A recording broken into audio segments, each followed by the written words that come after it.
नमस्कार साथियों, आज हम बात करेंगे उच्च रक्तचाप यानी कि हाई ब्लड प्रेशर। आप जानते हैं उच्च रक्तचाप एक जीवन शैली संबंधित रोग है जो कि आज आधुनिकता की देन हो गई है। आप समझिए, जो शहरों में लोग रहते हैं और शहरीकरण का अधिक अपने जीवन के अंदर, दिनचर्या के अंदर, खान पान के अंदर व्यवहार में लाते हैं, उन लोगों को ये रोग आम मिलने को हो गया है। प्राय ये प्रचलित रोग, अब इसको रोग कहें या लक्षण कहें, सही मानों में बुखार की तरह एक सांकेतिक लक्षण है। इसके होने से जो डॉक्टर हैं, इसको ब्लड से प्रेशर जब चेक करते हैं मरीज का, तो वो ये देखते हैं कि इसकी जो दशा है किस ऑर्गन की, वो कैसी है, कौन सी प्रभावित अंग इनका है और इसकी दिशा क्या रहेगी उपचार की, इस पे ध्यान दिया जाता है।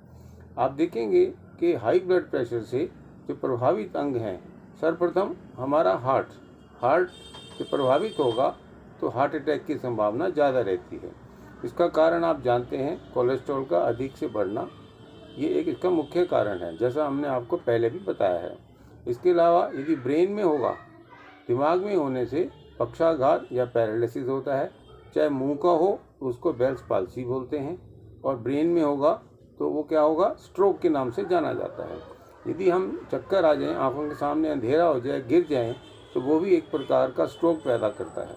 अब रही बात हमारी जो दृष्टि है, आंखें, वो भी प्रभावित होती हैं, हमको दिखाई कम देने लगता है, इसका भी आपको ध्यान देना चाहिए। इसके अलावा आप देखेंगे जो किडनी है हमारी, गुर्दे, इनका काम ब्लड को फिल्टर करना है, वो भी प्रभावित होता है। जब ये प्रभावित होता है तो किडनी फेलियर हो जाती है और शरीर के अंदर कमज़ोरी बहुत आ जाती है। ये ब्लड प्रेशर के ज़्यादा होने से आम तौर पे ये लक्षण मिलते हैं और ये ही रोग बन जाते हैं, क्योंकि प्रभावित होने से इन अंगों में एक तरीके के उपद्रव हो जाते हैं जो कि एक बीमारी को बनाने में सहायक हैं। अब एक आम आदमी है, उसे कैसे पता लगेगा कि डॉक्टर के पास जाने से वो ब्लड प्रेशर चेक कराने के लिए डॉक्टर के पास जाए? आप समझिए, कुछ सामान्य से लक्षण मैं आपको बताऊंगा। जब शरीर में असंतुलन होता है तो सुबह के टाइम जब आप उठते हैं, उस समय आपके सर में और सर की गर्दन के पीछे वाले हिस्से में दर्द रहेगा, भारीपन रहेगा, चक्कर आएंगे, उल्टी आएगी और पेट आपका असामान्य हो जाएगा। कब्ज भी हो सकती है, आपको पेट में अफारा, गैस, उल्टी का मन होगा। अब इसके अलावा आप देखेंगे दिन भर में आपका चिड़चिड़ा स्वभाव, गुस्सा आएगा। आप अपने जो वातावरण है या लोगों से है, उनके साथ आपका तारतम्य या बैलेंस नहीं बन पाएगा, उससे आपका चिड़चिड़ापन रहेगा। और यही यदि रहा तो आप देखेंगे आपको रात के अंदर अगले दिन भी यही परिस्थिति रहेगी। तो आप समझिए कि जब मेरी नींद रात को अच्छी नहीं आई है तो मुझे किसी डॉक्टर को कंसल्ट करना चाहिए। मुझे अपना ब्लड प्रेशर दिखाऊं कि क्या कारण है। डॉक्टर आपको कारण बताएंगे और कारण के बाद वो एक उपचार मैनेजमेंट बताएंगे कि क्या आपको करना है। मैं अच्छी तरह से आपको पहले भी बताया है कि कारणों को तो हम सब लोग जानते हैं, फिर भी मैं संक्षिप्त में कहूँगा। उपचार की जहाँ तक बात है, उसमें आप ये समझिए कि हमें ज़्यादातर हर चीज़ को मॉडरेट क्वांटिटी में लेना चाहिए, चाहे खाना हो, पीना हो। और ये ड्रिंक्स जो हैं, मैं आपसे ये कह रहा हूँ, ड्रिंक्स जो हैं, उत्तेजक पदार्थ हमें बिल्कुल नहीं लेने चाहिए। इसलिए हर चीज़ मॉडरेट क्वांटिटी में लेंगे, उत्तेजक पदार्थ आप कम से कम लेंगे।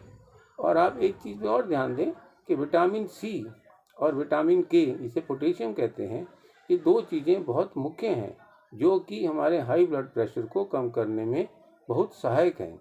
अब रही बात, जैसे आजकल सर्दियां हैं, सर्दियों में हरी सब्जियां बहुत होती हैं, तो आप जितनी भी हरी सब्जियां हैं उसको आप उसका सूप बनाएं या रस बना सकते हैं। सूप आप शाम को लें और रस जो है आप उसका दिन में लें। अब सुबह के टाइम आप छाछ भी लें। ब्रेकफास्ट आपका बहुत अच्छा होना चाहिए। दोपहर में आप क्वांटिटी उसकी कम करके उसमें सब्जियां जो एल्कली टाइप की होती हैं, वो शरीर के अंदर एसिडिटी को बढ़ने नहीं देती हैं, वो आपको ज़रूर लेनी चाहिए। खाने में जो लोग हैं, चोकर का आटा लें, आंवला लें, अवश्य लें। और हरी सब्जियां आप चाहे सलाद खाएं या जूस के रूप में अवश्य लें। अब रही बात शाम के टाइम, शाम को भी आप जो खाना खाते हैं दिन लंच के बनिस्पत कम होना चाहिए। रात को सलाद कम खाएं। हाँ, फ्रूट्स ले सकते हैं, जैसे एक एप्पल है, सेब है, ये आप ज़रूर लें। आप अपने खान पान में एक आंवला और एक सेब, एक अमरूद इस प्रकार जरूर लें। अंकुरित खाना को प्रेफरेंस दें। इन सब बातों का मैं आपको ध्यान दूंगा कि आप इन सब चीज़ों पे ध्यान दें ताकि ब्लड प्रेशर आपका कंट्रोल रहे। रही बात कुछ दवाइयाँ हम ले सकते हैं, वो इसलिए कि हमारा जो तनाव है, नींद हमें अच्छी नहीं आती है, वो भी ज़रूरी है। उसके लिए आप कुछ दवाई लें, जैसे एक ब्राह्मी वट्टी है, अश्वगंधा भी ले सकते हैं कैप्सूल, आप अर्जुन वट्टी भी ले सकते हैं, रात को त्रिफला चूर्ण ले सकते हैं। और दिन में एक बात ध्यान रखें, किसी भी समय आप यदि आप दूध लें, गाय का दूध लें और गाय के दूध से बनी हुई चीज़ों को ही प्रेफर करें। ये जो फैट्स होते हैं, विशेषकर मक्खन, जो पीला मक्खन आता है, पैक्ड मक्खन आता है, इसको आप कम से कम लें तो और भी अच्छा होगा। और रही बात ये कि आप ईसबगोल का जरूर एक बार दिन में प्रयोग अवश्य करें, इससे भी हमारा धीरे धीरे कोलेस्ट्रॉल कम होता है। तो मैंने आपसे एक बार फिर रिपीट करूँगा, आप मॉडरेट क्वांटिटी में खाना खाएं। विटामिन सी और पोटेशियम ऐसी जो देने वाली चीज़ें हैं उनको प्रेफर करें। रही बात समय, दिन में 1, 2 या 3 बार, 5-5 या 10-10 मिनट जैसी आपकी क्षमता है, आप डीप ब्रीदिंग, स्लो और डीप ब्रीदिंग अवश्य करें। ये तब पॉसिबल है जब आप एकाग्र बैठे रहेंगे और इलेक्ट्रॉनिक गैजेट से दूर, चाहे टीवी है, मोबाइल है या लैपटॉप है, इनसे आप दूर रहें। इनसे भी हमारा तनाव जो है ज़्यादा बढ़ता है, हमें मेंटल आराम नहीं मिल पाता। ये भी कहीं ना कहीं हमारे कोलेस्ट्रॉल को बढ़ा के, क्योंकि हम बैठे रहते हैं, आलस से भी ये प्रॉब्लम बढ़ती है। ऐसे ही जो प्रेगनेंसी के अंदर जिन बच्चों को ब्लड प्रेशर बढ़ता है, वो भी एक टॉक्सीमिया होता है। तो टॉक्सीमिया का यही उपाय है कि आप एल्कलीज खाएं, एसिडिक फूड कम खाएं, अच्छी नींद लें, डीप ब्रीदिंग करें। इन सब से, सब चारों प्रकार से आपका इलाज ठीक रहेगा, आपका कोलेस्ट्रॉल कम रहेगा, हृदय पे प्रभाव कम पड़ेगा, नींद अच्छी आएगी। इन सब चीज़ों का ध्यान रखें। Wish you all the best. Thank you.